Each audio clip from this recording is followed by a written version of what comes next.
میرا نام رابعہ ہے۔ شادی کے بعد میری زندگی بہت اچھی گزر رہی تھی۔ میرا شوہر ایک نجی کمپنی میں ملازمت کرتا تھا۔ ہم دونوں ایک کرائے کے مکان میں رہتے تھے، جبکہ میرے ہسبینڈ کی سیلری بہت اچھی تھی اور میرا بہت خیال رکھتے تھے۔ ایک دن میں نے اپنے ہسبینڈ سے کہا میرے نمبر پر لوڈ کروا دینا، اور وہ لوڈ کروانا بھول گئے، کام پر چلے گئے۔ دوپہر کا 1 بج گیا پر لوڈ نہیں آیا۔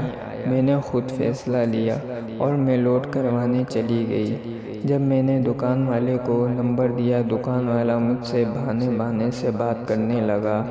شاید یہ میری سب سے بڑی غلطی تھی جو میں اسے ہر بات کا جواب دے رہی تھی۔ اگلے دن جب میرا ہسبینڈ کام پر جانے لگا تو مجھے لوڈ کا کہا۔ میں نے اسے منع کر دیا کہ لوڈ مت کروانا، جب ضرورت ہوگی تو بتا دوں گی۔ کچھ دنوں بعد میرا دوبارہ جانا ہوا۔ وہ مجھے دیکھ کر مسکرانے لگا اور باتوں باتوں میں کہنے لگا یہ میرا نمبر ہے، رکھ لو، کبھی بھی تمہیں لوڈ کی ضرورت ہو اور آپ یہاں نہ آ سکو تو مجھے مس کال دینا، میں لوڈ کروا دوں گا اور جب مرضی پیسے دے جانا۔ میں نے نمبر اس سے لے لیا اور گھر کو لوٹ آئی۔ کچھ دنوں بعد اس کی کال آئی اور ہم دونوں کے بیچ میں باتیں ہونے لگیں۔ 2 ماہ ہماری بات چلی اور بات یہاں تک پہنچ گئی کہ ہم دونوں آپس میں ملنے لگے۔ وہ میرے نزدیک آتا جا رہا تھا اور میں اپنے ہسبینڈ سے دور ہوتی جا رہی تھی۔ وہ مجھے اپنے کوارٹر میں لے جاتا اور مجھ سے مزے لیتا اور میں بھی خوب مزے لیتی اور انجوائے کرتی۔ اور جب بھی میرا ہسبینڈ میری لینے کی کوشش کرتا، میں اسے منع کر دیتی اور یہ کہتی کہ میری طبیعت ٹھیک نہیں ہے، اور کیونکہ مجھے میرے ہسبینڈ کے ساتھ بالکل بھی مزہ نہیں آتا تھا اور ہماری ازدواجی زندگی میں خلل پڑ گیا تھا، اور میں دن رات آصف کا ہی سوچتی اور مجھے میرا ہسبینڈ برا لگنے لگ گیا تھا۔ ایک دن آصف کی کال آئی اور مجھ سے پیسوں کا تقاضا کرنے لگا۔ مجھے اس نے کہا مجھے کچھ پیسوں کی ضرورت ہے، چھوٹے بھائی کا ایکسیڈنٹ ہو گیا ہے، پیسے گاؤں بھیجنے ہیں۔ میں نے پوچھا کتنے؟ تو کہنے لگا کم سے کم 3 لاکھ۔ کہا کہ میں 3-4 دن میں واپس کر دوں گا۔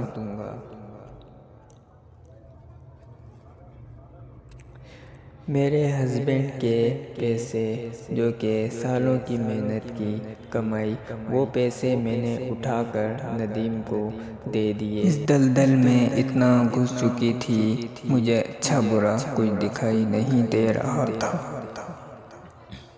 پیسے دینے کے دوسرے دن ہی ندیم مجھ سے شادی کا کہنے لگا اور میں شادی کے لیے ایگری ہو گئی۔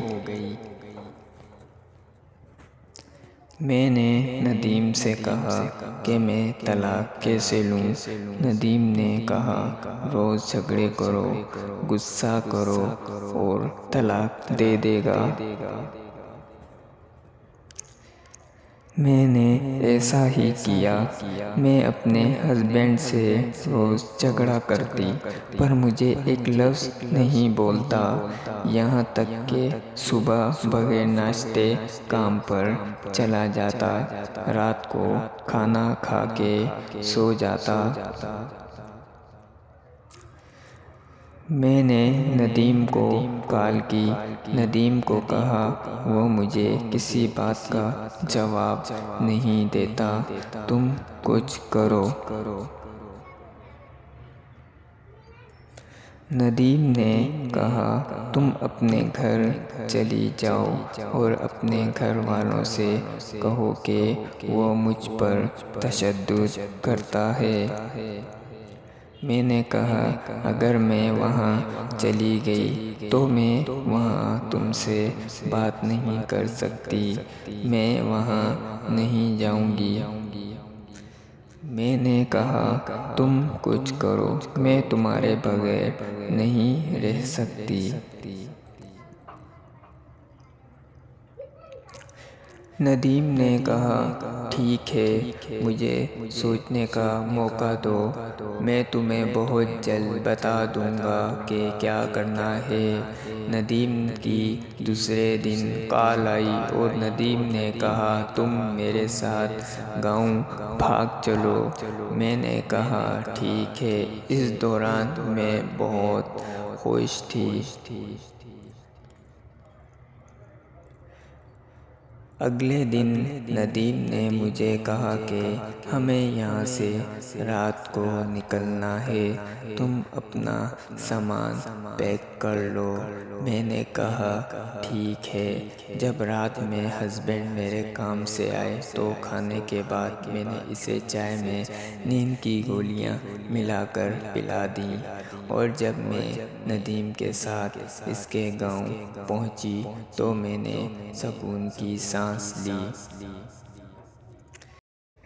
جب میں ندیم کے گاؤں پہنچی تو وہاں پر مجھے ندیم نے ایک ویرانے گھر میں رکھا اور کہا کہ یہی ہمارا گھر ہے، اور وہ باہر جانے لگا۔ میں نے ندیم سے پوچھا کہاں جا رہے ہو؟ ندیم نے کہا میں بازار سے کچھ سامان لے آؤں۔